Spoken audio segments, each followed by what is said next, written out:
Hey there! Today I'm going to talk about starting the keto diet for the first time. Now, before I get started, I want to make one thing clear. The keto diet is not some magical diet that will solve all your problems. It's simply a tool or a strategy for weight loss and possible health improvements. And remember, no matter what diet you're on, you need to be in a caloric deficit to lose weight. So, how did I get started on a keto diet? Well, first I reduced my intake of carbohydrates. Instead, I focused on eating healthy fats, such as avocado, olive oil, butter, and nuts, as well as moderate amounts of protein from sources like chicken, fish, and eggs. Vegetables such as broccoli, cauliflower, spinach, and kale were also a big part of my diet. This helped me put my body into a state of ketosis where it burned fat for fuel instead of carbohydrates. But how did I know that I was in a state of ketosis? This is where a keto meter and keto strips came in handy.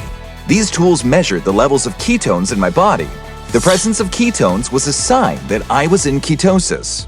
Now, the keto diet can seem a bit overwhelming at first, but trust me, it's worth it. Not only can it help with weight loss, but it's also been shown to improve overall health, including reducing the risk of certain diseases. One thing I used to make my keto journey much easier was this amazing keto recipes book in the description below. This book is filled with tasty and simple recipes that help me stay on track with the keto diet. I didn't feel like I was missing out on anything, and I was able to stick to the diet more easily by having delicious meals every day. I thought it was a great way to make my keto journey enjoyable and sustainable.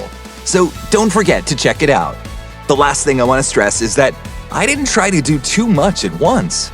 I took this keto journey one step at a time. And most importantly, I listened to my body. If something wasn't feeling right, I wasn't afraid to make adjustments. On that note, remember to keep fit simple and give the keto diet a try.